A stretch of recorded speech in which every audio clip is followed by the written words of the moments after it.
지난해 8월 중국에서 발생한 아프리카 돼지열병이 올 들어 우리나라까지 위협하고 있습니다. 그동안 아프리카와 유럽 등에서만 발생을 했었는데요. 국내 유입 가능성도 높다고 합니다. 해외여행을 다녀온 여행객들의 관리가 아주 중요한 시점인데요. 정부는 검역과 방역 조치를 대폭 강화하겠다고 밝혔습니다. 네, 아프리카 돼지 열병에 이어서 다시금 홍역도 비상사태입니다. 집단 발병까지 속출되고 있어서 홍역 예방도 꼭 하셔야겠습니다. 자세한 내용 전문가와 나눠보겠습니다. 이원용 성균관대학교 의과대학 이비인후과 외래 교수입니다. 어서 오세요. 네, 어서 오십시오. 네.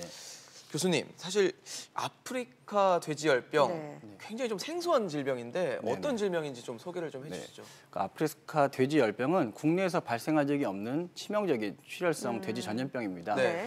발생할 경우에 돼지가 기립불능하고 열이 나면서 피부에 출혈 보이다가 이제 폐사하게 되는 것입니다. 이 발생 감염성이 높고 급성에 감염되면 치사율이 굉장히 높기 때문에 양돈업계에 큰 충격을 줄 수 있어서 국내에서는 가축 전염병 예방법 제1종 법전 전염병으로 지정해서 관리되고 있습니다.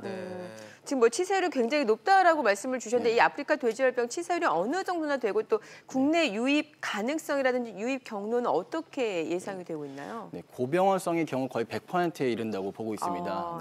그리고 중국의 경우 작년에 러시아에서 국경을 통해서 멧돼지가 넘어옴으로써 감염되었다고 보고 있거든요. 그다음에 그렇기 때문에 우리나라의 경우도 북한을 통해서 이제 국내로 유입될 가능성이 있는 것이죠. 그리고 돈육 가공식품에서 검출되고 있는데 지금까지 국내에서 한 14차례에 걸쳐서 바이러스 검출이 되었거든요. 그래서 그런 소세지 같은 그런 돈육 가공식품들을 이렇게 반입되면서 그걸 통해 감염될 가능성이 높아지고 있습니다.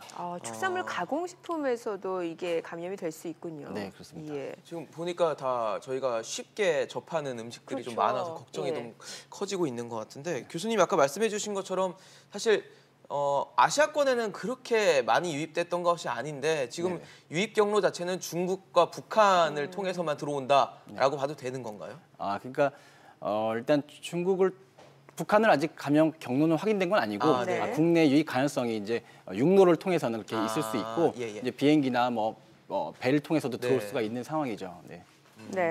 자, 그러면은 이게 이름만 들었을 때는 이제 아프리카 돼지 열병인데 이게 그러면 이제 사람하고도 연관이 있을지도 좀 궁금해지고 이게 사람한테 전염이 가능한 겁니까? 네, 아직까지는 사람과 다른 동물에서는 감염된 적이 없고 발생 가능성이 적다고 보고 있고 구제역처럼요? 네네, 돼지에서만 발생하고 있습니다. 그러면 해외 상황 같은 경우는 이 아프리카 돼지열병에 대한 심각성을 어느 정도로 좀 보고 있는지 그리고 어떻게 대처하고 있는지도 궁금하거든요. 중국에서는 지금 작년 8월 3일에 발생한 이후에 전국으로 퍼지는데 3개월이 걸렸습니다. 그리고 중국에서 3개월이요? 네네, 3개월 만에 중국으로 다 퍼졌고 어미 돼지의 경우 한 100만 마리를 지금 살처분했다고 보고가 되고 있고요. 그다음에 육로를 통해서 지금 주변국인 베트남, 캄보디아, 몽골 쪽에 확산이 됐는데 지금 베트남은 2월에 지금 발생한 이후에 17개 지역에서 지금 발생이 보고되고 있고 지금 양돈 업계가 좀 붕괴되고 있다는 얘기까지 나오고 있습니다. 그러면은 우리나라 같은 경우는 사실 면적이 되게 좁잖아요. 그럼 확산 속도도 그만큼 빠르다고 볼 수 있겠네요. 그렇죠. 그래서 지금 비상 상황으로 받아들이고 지금 국내 유입을 막기 위해서 좀 국경 검색 강화하고 지금 여행객들에게 그런 축산물을 반입하지 말 것을 권유하고 있습니다. 아직까지는 우리나라에서 지금 발견된 사례는 없는 거죠? 네, 바이러스가 이제 유전자 검사에 나온 적은 있는데 실제로 감염이 됐거나 그런 것은 발견된 적이 없습니다. 현재까지.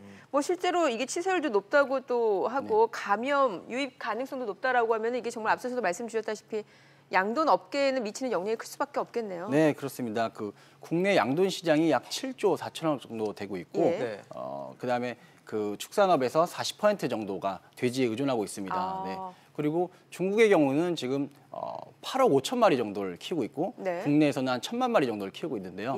좀 중국에서 지금 돼지가 살처분됨으로써 이제 돼지 출하량이 줄어들게 되면은 국제 시장에도 좀 영향을 미쳐가지고 국내 양돈업계까지 영향을 미칠 것으로 지금 추정되고 있습니다. 네. 뭐 사실 아프리카 돼지열병도 좀 걱정이긴 한데 홍역 얘기도 돌더라고요. 예. 뭐 대전에서 홍역이 발생했다 이런 얘기도 있던데 홍역 상황은 지금 어떤 상황인지 좀 알려주세요. 네.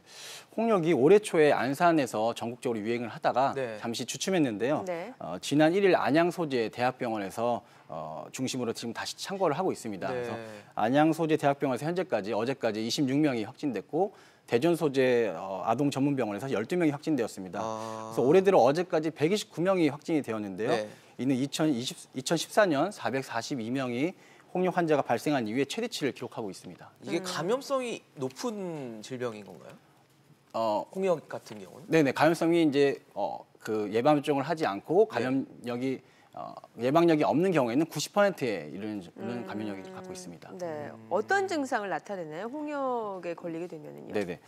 초기 증상 전염력이 강한 시기에 전국에 나타나게 되는데요. 네. 그때는 발열, 기침, 콧물, 결막염과 같이 감기와 좀 비슷한 증상을 보이게 됩니다. 그런데 결막염이 나타나고 1, 2일 뒤에는 홍역을 진단하는 특징적인 코플립 반점이라는 것이 나타나게 되는데 네. 이것은 구강 내 어금니 부근에 볼점막에 회백색의 윤곽이 뚜렷한 작은 반점이 여러 개가 이렇게 보이게 되고 예. 그런 것이 한 12시간에서 18시간 뒤에 사라지게 됩니다. 네. 그 이후에 이제 하루 이틀 정도 지나면은 홍반성 구진 형태의 발진이 목 외상부 그리고 귀 뒤, 이마의 머리선 부분과 뺨 뒤쪽 부분부터 시작돼서 네네. 그 이후에 첫 24시간 내에는 얼굴과 목, 팔, 몸통에 퍼진 뒤에 그다음에 이틀 뒤엔 대퇴부, 마지막 3일째에는 발까지 발진이 옮겨간 다음에 나타난 부위부터 사라지게 됩니다. 아, 그렇군요.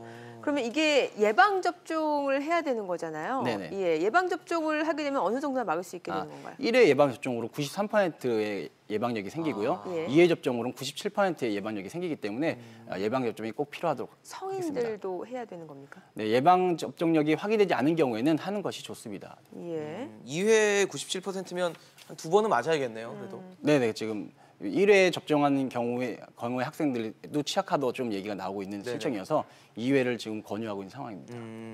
교수님 말씀을 들어보면 홍역의 위험성이 좀 높아 보이는 생각이 들고 그리고 사실 아까 초기에는 감기와 비슷하다고 네. 말씀하셔서 딱 걸렸을 때 모르고 그러게요. 넘어가시는 분들도 예. 많을 것 같거든요. 네네. 그리고 뭐 아까 코플립 반점이라고 표현을 해주시고 뭐 온몸에 3일 안에 다 전신에 퍼지는 거 봤을 때 어떻게 이 감염되지 않도록 노력을 해야 되고 나한테 병이 홍역이 걸렸는지를 네네. 사전에 좀 체크할 수 있는지 좀 알려주세요. 일단 사람들이 많은 곳은 좀 피하고 피치 못할 상황이 있다면 마스크를 착용하게 되고요. 그다음에 자기가 본인이 감기 증상이 있을 때 기침 예절을 지키고, 그러니까 입을 막고 이렇게 네. 기침한다는데 기침 예절을 지키고 또 손을 자주 씻어줘야 되고요. 네. 그다음에 의심될 경우에는 이제 병원에 가서 검사를 받고 확진이 되면 격리를 조치를 취해야 되겠습니다. 이게 영유아 같은 경우는 특별히 좀 조심을 해야겠네요. 그렇죠. 지금 영유아 같은 경우 지금 대전에서 발생한 영유아의 경우 베트남에서 7개월인데 베트남 여행 후에 지금 발생된 걸로 보고 있거든요. 그래서 사실 7개월에는 예방접종을 하기 전이기 때문에 그렇죠. 네, 더 위험성이 높다고 하겠습니다. 네. 네. 그러면은 영유아 같은 경우는 일단은 해외여행을 좀 자제하는 쪽으로 방향을 잡아야 되는 건가요? 해외여행을 하게 된다면은 네. 예방접종을 좀 앞당겨가지고 네. 하는 방법이 있겠습니다. 네. 언제부터 예방접종이 가능한가요? 혹시? 또 지금 원래는 12개월에서 이제 권유를 하고 있는 상태인데 네네. 그 전에 뭐 더 전 7개월 정도도 가능할 거로 보고 네네. 더 어리면은 사실 좀 해외여행이 어려운 시기니까 예, 예. 네. 그때 해외여행이 가능하다고 생각할 시점쯤에 이제 병원에 가서 이제 예방접종을 받을 수 있는 상태인지 확인을 하고 상태인지 네네, 확인을 애들 하고요. 건강한 상태인지 확인을 하고 네네. 그다음에 가능하다면 좀 당겨서 예방접종을 하는 것이 권유되고 있습니다. 네, 알겠습니다. 오늘 이원용 교수와 자세한 이야기 나눠봤습니다. 말씀 잘 들었습니다. 네, 고맙습니다. 감사합니다.